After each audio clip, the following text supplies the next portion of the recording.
17 जून 2013 वो तारीख जिसने पूरे भारत की रूह कपा दी थी। 37 मिलियन लीटर पानी, हजारों टन भारी चट्टानें और मौत का एक ऐसा सैलाब जिसने लोहे और सीमेंट से बनी आधुनिक इमारतों को माचिस के डिब्बे की तरह मसल दिया था। लेकिन जब प्रलय थमी तो तबाही के उस मंजर के बीच एक चीज सीना तान कर खड़ी थी। 1200 साल पुराना केदारनाथ मंदिर। विज्ञान कहता है कि ये असंभव है और आस्था कहती है यही सच है। आखिरकार उस रात ऐसा क्या हुआ था जिसे आज तक कोई पूरी तरह से समझ नहीं पाया है। शुरुआत करते हैं उस खामोशी से जो किसी भी बड़े तूफान से पहले आती है। 16 जून 2013 की शाम तक केदारनाथ की घाटियों में सब कुछ सामान्य लग रहा था। बारिश हो रही थी, लेकिन किसी को अंदाजा भी नहीं था कि ऊपर हिमालय की चोटियों पर एक टाइम बम टिक टिक कर रहा है। चोराबाड़ी ग्लेशियर जो सदियों से शांत पड़ा था अचानक टूट गया।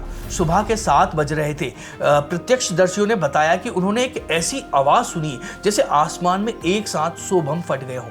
इससे पहले कि कोई कुछ समझ पाता, मंदाकिनी नदी का रौद्र रूप सामने आ गया। यह सिर्फ पानी नहीं था, यह एक डेब्री फ्लो था। पानी के साथ बड़े बड़े पत्थर, कीचड़ और मलबा एक ऐसी गति से नीचे आ रहे थे जो रास्ते में आने वाली हर चीज को पीस देने वाली ताकत रखते थे। उस समय घाटी में मौजूद आधुनिक होटल, गेस्ट हाउस और दुकानें, जिन्हें हम अपनी मॉडर्न इंजीनियरिंग का नमूना मानकर बनाया था, वे पानी के पहले ही प्रहार में ताश के पत्तों की तरह बिखर गए। लोहे के सरिये मुड़ गए, कंक्रीट की दीवारें रेत की तरह बह गई। इंसान और प्रकृति की इस लड़ाई में इंसान पूरी तरह हार चुका था। जब प्रलय का शोर थमा तो जो दृश्य सामने आया वो किसी चमत्कार से कम नहीं था। केदार घाटी पूरी तरह से एक मलबे के ढेर में बदल चुकी थी। जहां कल तक बड़ी बड़ी इमारतें, आलीशान धर्मशालाएं और बाजार थे, वहां अब सिर्फ रेत, कीचड़ और विशाल चट्टानें थी। लेकिन इस विनाश के बीचों बीच केदारनाथ मंदिर ऐसे खड़ा था जैसे उसे कुछ हुआ ही ना हो। यह एक बहुत बड़ा विरोधाभास था। हमारे आधुनिक इंजीनियर जो कंक्रीट और हाई ग्रेड सीमेंट पर भरोसा करते हैं, उनकी बनाई हर चीज मिट चुकी थी। और वो मंदिर जिसे बिना किसी सीमेंट, बिना किसी लोहे के सरिये के, केवल पत्थरों को एक के ऊपर एक रखकर बनाया गया था, वो अजय खड़ा हुआ था। सोचिए, 21वीं सदी का विज्ञान हार गया, लेकिन प्राचीन भारत का ज्ञान जीत गया। ये दृश्य हम सभी के लिए एक तगड़ा झटका था। हम खुद को बहुत विकसित मानते हैं, लेकिन उस दिन प्रकृति ने हमें बता दिया था कि हमारी तथाकथित मजबूती इमारतें असल में कितनी कमजोर है। मंदिर का केवल बाहरी परिसर थोड़ा क्षतिग्रस्त हुआ था, लेकिन उसका मुख्य ढांचा, उसका गर्भगृह पूरी तरह से सुरक्षित था। जैसे ही केदारनाथ के बचने की तस्वीरें सामने आई, दुनिया 2 हिस्सों में बट गई। एक तरफ वो करोड़ों श्रद्धालु थे जो इसे भगवान शिव का चमत्कार मान रहे थे, और दूसरी तरफ थे तर्कवादी, नास्तिक और वैज्ञानिक दृष्टिकोण रखने वाले लोग। उनका तर्क सीधा और सरल था। उन्होंने कहा, ये कोई चमत्कार नहीं है, ये सिर्फ भौतिकी मतलब फिजिक्स और भूगोल मतलब ज्योग्राफी का खेल है। उनका सबसे बड़ा तर्क था भीमशिला, एक विशाल चट्टान जो बाढ़ के दौरान पहाड़ से लुढ़कती हुई आई और मंदिर के ठीक पीछे आकर रुक गई। तर्कवादियों के अनुसार इसी चट्टान ने पानी के बहाव को 2 हिस्सों में बांट दिया और मंदिर बच गया। उनका कहना था कि यह सिर्फ एक इत्तेफाक था। हजारों पत्थर गिरे, उनमें से एक सही जगह पर आकर रुक गया। इसमें कोई देवीय शक्ति नहीं है। लेकिन फिर उन्होंने वो सवाल उठाया जिसका जवाब किसी के पास में नहीं था। उन्होंने पूछा, अगर ये भगवान का घर है और यहाँ इतनी शक्ति है, तो फिर उन 5000 से ज्यादा निर्दोष श्रद्धालुओं की मौत क्यों हुई जो दर्शन करने आए थे? भगवान ने सिर्फ अपना पत्थर का घर क्यों बचाया, अपने भक्तों को क्यों नहीं बचाया? यह एक ऐसा सवाल था जिसने आस्था को झकझोर कर रख दिया था। क्या सच में यह सिर्फ एक संयोग था? क्या हमारा विश्वास अंधा है? इस सवाल ने एक बहुत बड़ी बहस छेड़ दी थी जो आज भी जारी है। विज्ञान कहता है सबूत दिखाओ और आस्था कहती है महसूस करो। लेकिन सच इन दोनों के बीच में कहीं छिप गया था। वो सच जो भीमशिला से भी बड़ा था और बाढ़ के पानी से भी ज्यादा गहरा था। ज्यादातर लोग यही मानते हैं कि केदारनाथ मंदिर को भीमशिला ने बचाया, और यह सच भी है, लेकिन यह कहानी का सिर्फ 10% सच है। हम सब उस चट्टान पर ध्यान दे रहे हैं, लेकिन हम उस असली हीरो को नजरअंदाज कर रहे हैं जो भीमशिला के आने से पहले ही मंदिर को बचा रहा था। सोचिए, भीमशिला बाढ़ के चरम पर आकर रुकी थी, लेकिन बाढ़ की पहली और सबसे विनाशकारी लहर जिसने बड़ी बड़ी कंक्रीट की इमारतों को उखाड़ फेंका था, उसे मंदिर ने बिना किसी बाहरी मदद के कैसे झेल लिया था? जब टनों मलबा और हजारों लीटर पानी का पहला प्रहार हुआ, तब भीमशिला वहां नहीं थी। तो फिर वो कौन सी अदृश्य शक्ति थी जो मंदिर की नींव को पकड़े हुए थी?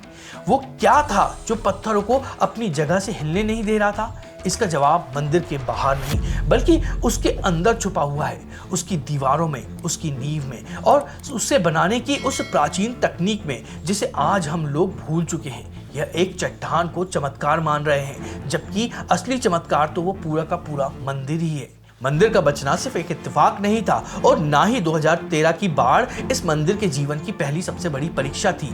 अगर आपको लगता है कि वो सैलाब सबसे बड़ी आपदा थी तो आप गलत हैं। इस मंदिर ने अतीत में एक ऐसे दुश्मन का सामना किया था जिसके सामने 2013 की बाढ़ तो सिर्फ कुछ घंटों का खेल था। वाडिया इंस्टीट्यूट के वैज्ञानिकों ने जब मंदिर के पत्थरों की जांच की तो उन्हें कुछ ऐसा मिला जिसने दुनिया भर के जियोलॉजिस्ट को सन्न कर दिया है। मंदिर की बाहरी दीवारों पर कुछ गहरे निशान थे। ये निशान बाढ़ के नहीं थे, ये निशान थे रगड़ के, घिसने के। रिसर्च से पता चला है कि ये मंदिर 1 या 2 साल नहीं बल्कि पूरे 400 सालों तक बर्फ के एक विशाल ग्लेशियर के नीचे दबा रहा था। कल्पना कीजिए, 400 साल तक हजारों टनों वजनी बर्फ और पत्थरों ने इस मंदिर को कुचलने की कोशिश की थी, लेकिन मंदिर अड़िग रहा था। अब हमको कहानी में पीछे चलना पड़ेगा। कहानी शुरू होती है कुरुक्षेत्र के उस मैदान से जहां महाभारत का युद्ध अभी अभी खत्म हुआ था। पांडव जीत चुके थे, लेकिन ये जीत खुशियां लेकर नहीं आई थी। उनके चेहरे पर विजय का तेज नहीं बल्कि अपराध बोध की कालिक थी। उन्होंने युद्ध जीत लिया था, लेकिन उस जीत की कीमत थी अपने खून का, अपने भाइयों का, गुरुओं का और सगे संबंधियों को मारकर गोत्र हत्या का पाप लगा हुआ था। वे राजा तो बन चुके थे, लेकिन उनकी आत्माएं बेचैन थी। उन्हें पता था कि जब तक महादेव उन्हें माफ नहीं करेंगे, उन्हें कभी भी शांति नहीं मिलेगी। इसी पाप से मुक्ति की तलाश में पांडवों ने अपना राजपाट त्यागा और निकल पड़े हिमालय की ओर। वे स्वर्ग की खोज में नहीं थे, वे खोज में थे एक ऐसे देव की जो संहारक भी है और कल्याणकारी भी है, भगवान शिव। लेकिन महादेव उनकी हिंसा से बहुत नाराज थे। वे पांडवों को दर्शन नहीं देना चाहते थे। उन्होंने पांडवों का रास्ता रोकने के लिए, उन्हें भटकाने के लिए एक ऐसी जगह चुना जहां पहुंचना किसी भी साधारण इंसान के लिए नामुमकिन था। केदार की ये दुर्लभ घाटियां जहां आज भी ऑक्सीजन कम है और रास्ता जानलेवा है। आखिर शिव यहां क्यों छिपना चाहते थे और पांडवों ने मौत को करीब पाकर भी हार क्यों नहीं मानी? पांडव असल में हार मानने वालों में से नहीं थे। वे हिमालय की बर्फ और चढ़ाइयों को चीरते हुए आगे बढ़े। शिव जहां जहां जाते, पांडव उनके पैरों के निशान खोजते हुए पीछे पीछे पहुंच जाते। एक तरफ महादेव थे जो छिप रहे थे और दूसरी तरफ थे वो भक्त जो अपनी मुक्ति की जिद पर अड़े हुए थे। महादेव केदार की इन घाटियों में पहुंचे। यहाँ पहले से ही बहुत सारे जानवर चल रहे थे। शिव ने खुद को छिपाने के लिए एक बेल मतलब नंदी का रूप धारण कर लिया और पशुओं के झुंड में आकर मिल गए। उन्हें लगा कि अब पांडव उन्हें कभी नहीं पहचान पाएंगे, लेकिन भीम की नजरें बहुत तेज थी। भीम ने अपनी विशाल काया का इस्तेमाल किया और 2 पहाड़ों पे पैर रखकर खड़े हो गए।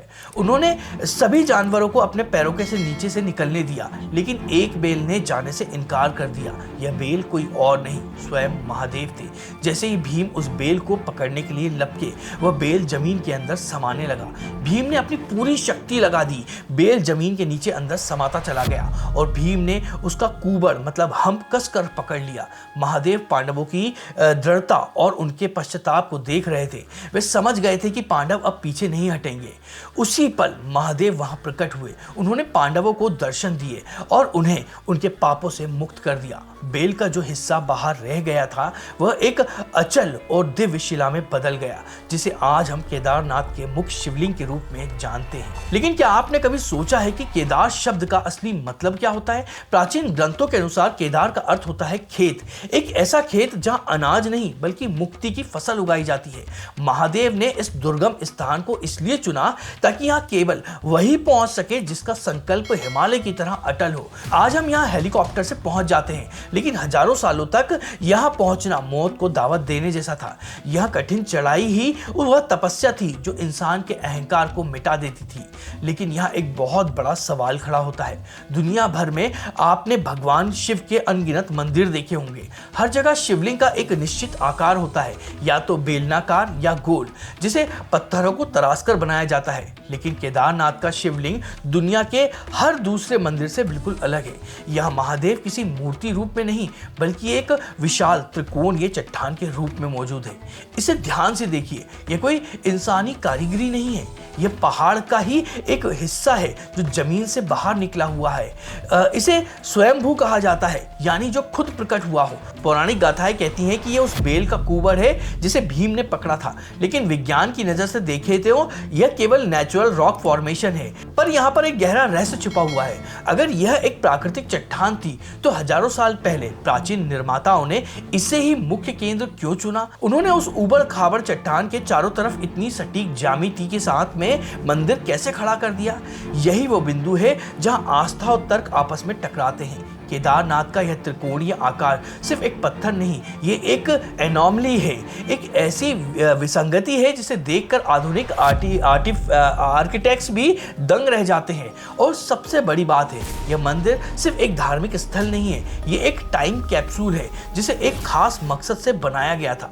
आखिर आदि शंकराचार्य ने यहाँ ऐसा क्या देखा था जिसे हम आज भी नहीं देख पा रहे हैं? 8वीं शताब्दी में जब आदि शंकराचार्य इस दुर्गम घाटी में पहुंचे तो उन्हें केवल एक पुराना मंदिर नहीं मिला, उन्हें मिला एक ऐसा सत्य जिसे आने वाली पीढ़ियों के लिए सुरक्षित रखना आवश्यक था। बहुत से लोग मानते हैं कि शंकराचार्य ने केवल मंदिर का जीर्णोद्धार किया था, लेकिन सच तो यह है कि उन्होंने इस मंदिर को एक टाइम कैप्सूल की तरह तैयार किया था। अभी तक आपको इस वीडियो में जो भी सूचना मिली है, पांडवों की कथा या 2013 की बाढ़, संभवतः है कि इनमें से कुछ बातें आपको पहले से ही पता हूं। आप सोच रहे होंगे कि यह तो वही सामान्य जानकारी है जो इंटरनेट पर उपलब्ध है, तो यहां रुकिए, क्योंकि अब तक का वीडियो केवल आधार बनाने के लिए था। अब जो जानकारी आपके सामने आने वाली है वह असाधारण है, वह आपको सामान्य लोगों से अलग एक ऐसा दृष्टिकोण देगी जिसे आप केदारनाथ को दोबारा अपनी नॉर्मल नजरों से नहीं देख पाएंगे। क्या आप जानते हैं कि केदारनाथ के पत्थरों में एक गुप्त मैग्नेटिक कोड छिपा हुआ है? क्या आपको पता है कि 400 साल तक बर्फ के नीचे दबे रहने के बाद भी इस मंदिर की एक ईंट तक क्यों नहीं खिसकी है? और वह कौन सी प्राचीन लॉस्ट टेक्नोलॉजी थी जिसे आज के इंजीनियर भी कॉपी नहीं कर पा रहे हैं? तैयार हो जाइए, क्योंकि अब हम इतिहास और आस्था की परतों को हटाकर उस वैज्ञानिक सच की गहराई में उतरने वाले हैं जो प्रमाणित करता है कि हमारे पूर्वज हमसे कहीं ज्यादा उन्नत थे। अगर आप इतिहास के पन्ने पलटेंगे तो आपको एक बहुत ही अजीब चीज दिखाई देगी। 13वीं सदी से लेकर 17वीं सदी के बीच, यानी लगभग 400 सालों तक केदारनाथ का कोई भी स्पष्ट लिखित इतिहास नहीं मिलता है। ना तो किसी राजा के शिलालेख में इसका जिक्र है और ना ही किसी यात्री की वृत्तांत है। सोचिए, भारत में तीर्थ यात्रा की परंपरा हजारों साल पुरानी है, लोग हर काल में यहाँ आते रहे होंगे, लेकिन 400 सालों के दौरान ऐसा सन्नाटा क्यों है? ऐसा लगता है कि इन 4 सदियों के लिए यह मंदिर दुनिया की नक्शे से अचानक गायब हो गया था।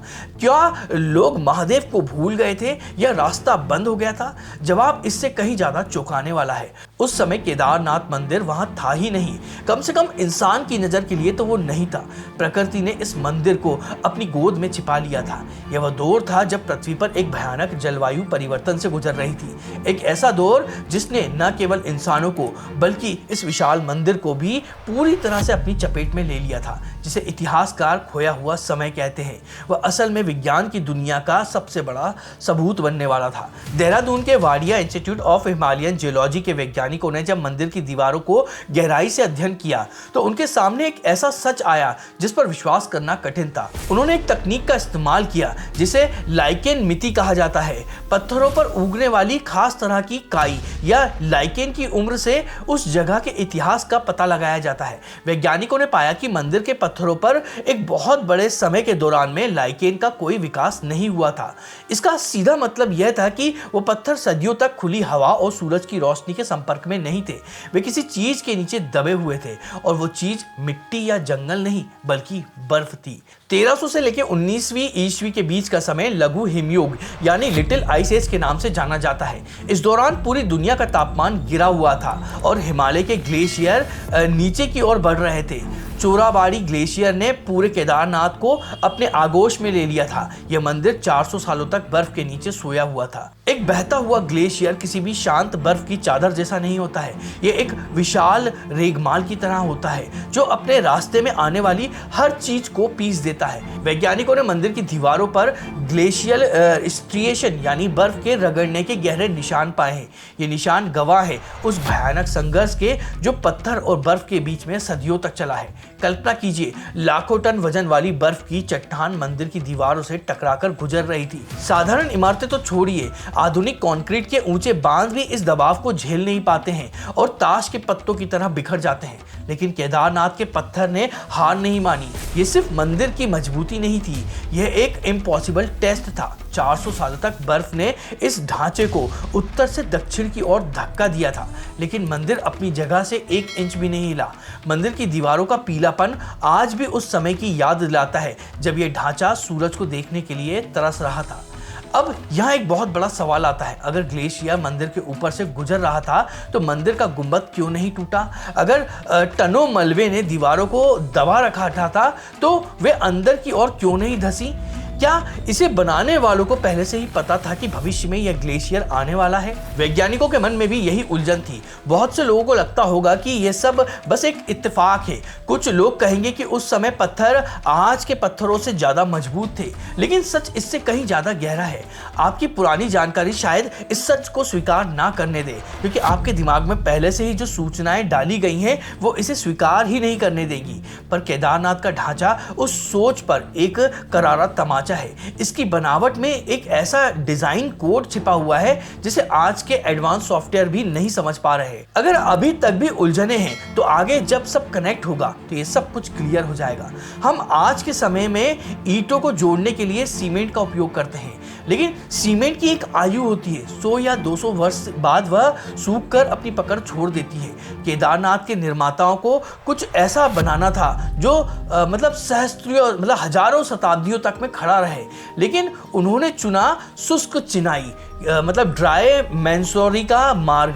इसे पत्थरों के बीच किसी गारे या जोड़ने वाली सामग्री का उपयोग नहीं किया जाता था, बल्कि हर पत्थर को एक लेगो ब्लॉक की तरह काटा जाता था। एक पत्थर में खांचा होता था तो दूसरे में उभार होता था। ये पत्थर एक दूसरे में इस प्रकार फंस जाते थे कि इन्हें खींचकर अलग करना लगभग असंभव ही होता था। इतना ही नहीं, इन विशाल पत्थरों को और अधिक स्थिरता देने के लिए लोहे के ग्लैम्पस का उपयोग किया गया था। ये प्राचीन धातु विज्ञान का अद्भुत उदाहरण है। लोहे के ये हुक पत्थरों को एक अटूट इकाई की तरह बांधकर रखते थे। यही कारण है कि जब ग्लेशियर का दबाव बढ़ा या बाढ़ का प्रहार हुआ तो मंदिर की दीवारें किसी कठोर कांच की तरह टूटी नहीं, बल्कि उन्होंने उस दबाव को पूरे ढांचे में बांट दिया। केदारनाथ जिस जगह पर खड़ा है उसे विज्ञान की भाषा में सिस्मिक जोन 5 कहते हैं, यानी धरती का वो हिस्सा जहां सबसे विनाशकारी भूकंप आने का खतरा हमेशा बना रहता है। ऐसी जगह पर अगर आप कंक्रीट की एक दीवार खड़ी करेंगे तो धरती का एक बड़ा झटका उसे कांच की तरह पर चटका देगा। लेकिन केदारनाथ की इन प्राचीन पत्थरों की फितरत ही अलग होती है। जब भूकंप आता है और धरती कांपती है तो ये इंटरलॉकिंग पत्थर एक दूसरे के ऊपर थोड़ा सा खिसक जाते हैं। ये एक तरह का सूक्ष्म नृत्य करते हैं। इस डांस की वजह से भूकंप की जो खतरनाक ऊर्जा होती है वो इन पत्थरों के बीच की रगड़ में ही खत्म हो जाती है। आधुनिक इंजीनियरिंग में इसे बेस आइसोलेशन कहा जाता है।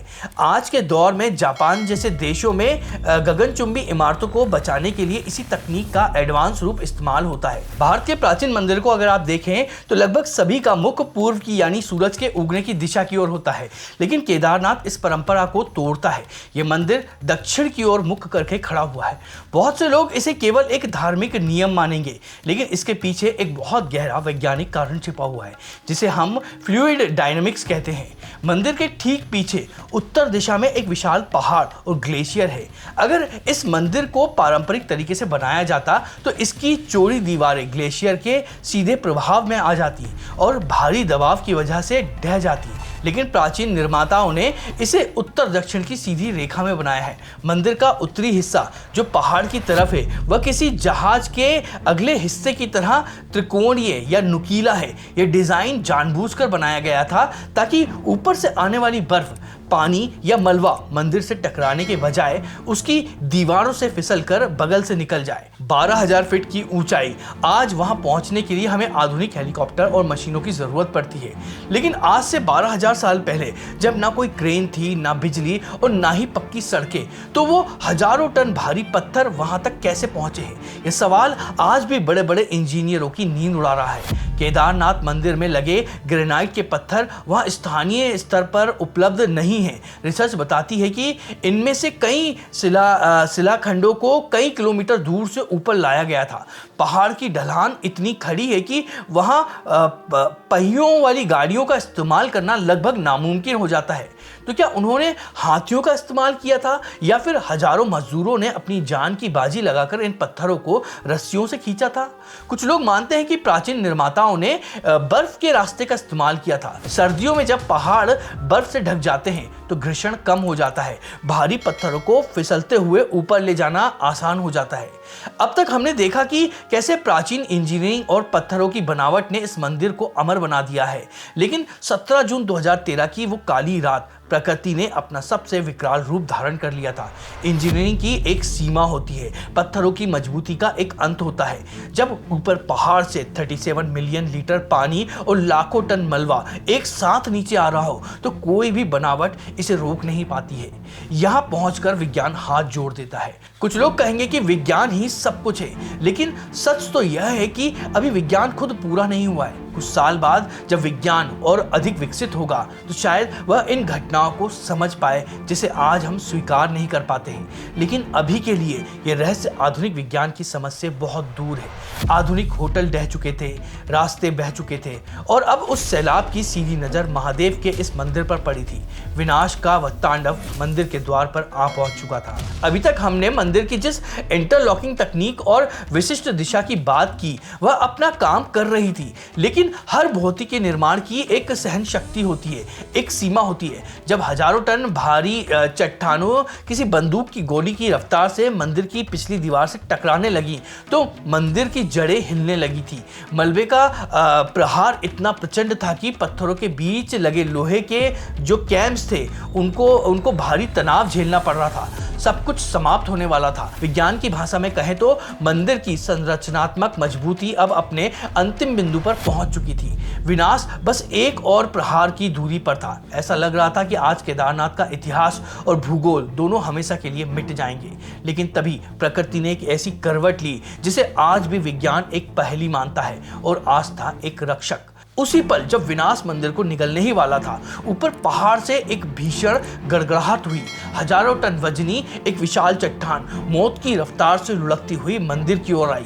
ऐसा लगा जैसे कि यह प्रहार ही आखिरी चोट होगी जब मंदिर हमेशा के लिए दफन हो जाएगा। लेकिन वह चट्टान मंदिर से टकराने के बजाय उसके ठीक पीछे लगभग 20 फीट की दूरी पर आकर थम गई, मानो किसी अदृश्य शक्ति ने उसे आदेश दिया हो कि बस यहीं रुक जाओ। यह कोई साधारण पत्थर नहीं था, इसे आज की दुनिया भीमशिला के नाम से जानती है। इस चट्टान ने वो काम किया जो शायद दुनिया की सबसे बड़ी मानव निर्मित दीवार भी नहीं कर पाती है। जैसे ही सैलाब का पानी और मलबे का प्रचंड वेग इस शिला से टकराया, वह 2 हिस्सों में बट गया। वैज्ञानिक इसे फ्लूइड डायनेमिक्स कहते हैं। जब किसी तेज बहाव के बीच में कोई भारी या फिर चौड़ा अवरोध आ जाता है तो पानी अपना रास्ता बदलने पर मजबूर हो जाता है। भीमशिला ने एक अभेद ढाल की तरह काम किया था। पानी और बड़े बड़े पत्थर मंदिर के दोनों बगलों से शोर मचाते हुए निकल गए और मंदिर के ठीक पीछे एक शांत क्षेत्र बन गया। विज्ञान हमें बहुत आसानी से यह समझा देता है कि भीमशिला ने पानी को कैसे मोड़ा। इसे फ्लूइड डायनेमिक्स कहते हैं, लेकिन विज्ञान आज भी इस बात पर मौन है कि वह पत्थर ठीक उसी जगह पर क्यों रुका। चलिए इसे एक गणितीय नजरिए से देखते हैं। उस दिन पहाड़ से लाखों पत्थर गिर रहे थे।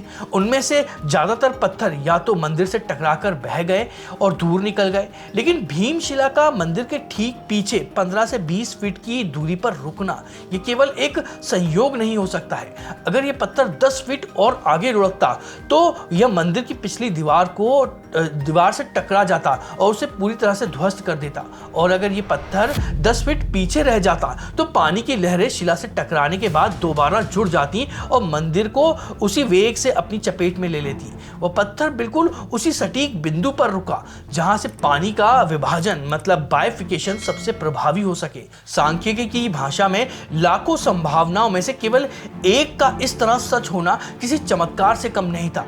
विज्ञान केवल कैसे का जवाब देता है, क्यों का नहीं। यह मंदिर एक ऐसा प्राण है जहां भौतिक की सीमाएं समाप्त हो जाती हैं और एक ऐसी शक्ति का बोध शुरू होता है जिसे हमारा वर्तमान विज्ञान अभी तक नाप नहीं पाया है। जब 2013 की बाढ़ का पानी उतरा तो केदारनाथ घाटी का नजारा किसी डरावने सपने जैसा था। जहां कभी रौनक हुआ करती थी वहां अब सिर्फ मलबे के ढेर और खामोशी थी। वो सब कुछ जो आधुनिक था, जो चमक धमक वाला था, वो गायब हो चुका था। लेकिन पत्थरों का वो 12,000 साल पुराना ढांचा आज भी अपनी जगह पर अड़िग खड़ा था। यह दृश्य हमें एक बहुत बड़ा संदेश दे रहा है।